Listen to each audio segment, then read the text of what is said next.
Morning. So I kind of wanted to see if anyone else comes up with um, their own ways to kind of redirect their thinking to get off of like a negative loop.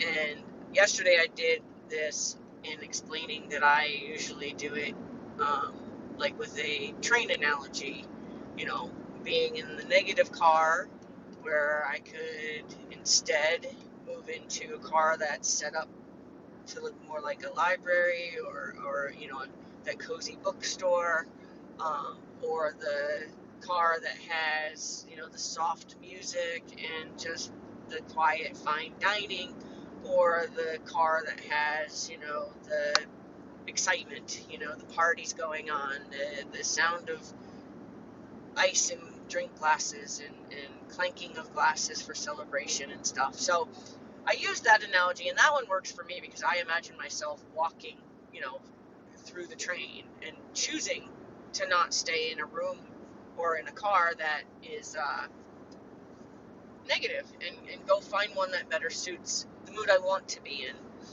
And then I thought about this morning, I'm like, wow, that's really kind of easy. It's very versatile. You can use that in however your personality best suits that. So, like where I used to live, there were multiplexes, right? So we would go to the movies, you'd buy your ticket at the main entrance, and then you'd go through the doors, and then you would have to go find the actual theater that the movie you want to watch is playing.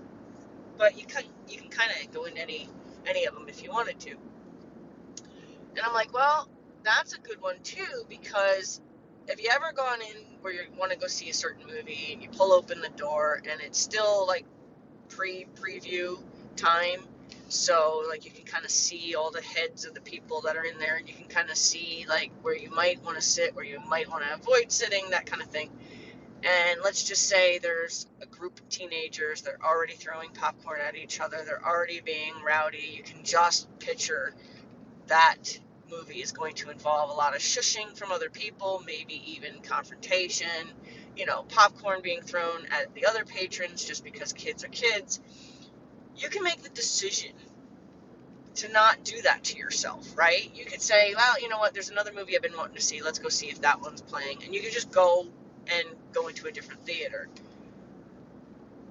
I like the idea that you can be just as deliberate with your thoughts. You can decide the environment to which I'm thinking is not one that I want to stay in. So I'm going to go find a different door. I'm going to go find a different theater. I'll try maybe approaching, like if it's a thought you have to have, like I'll try that another time.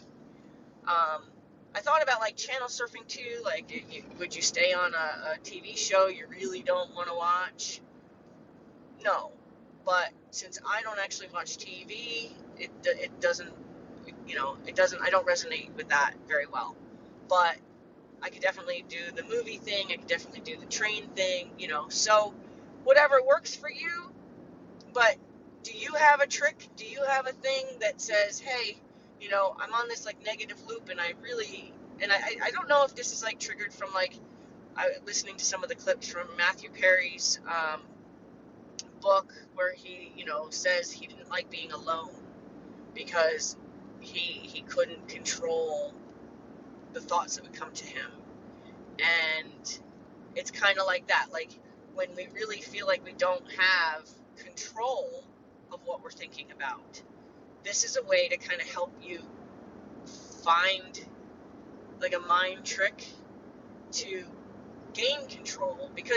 And you want to do it in something that's visualizing, like visualizing a train, visualizing like the woodwork or the details of the train cars, visualizing opening the door, visualizing the weight of the door when you open the door for the movie theater that you're going to go in. Visualize the lights that go down the aisleways, so when the lights go out, you can still see your way through.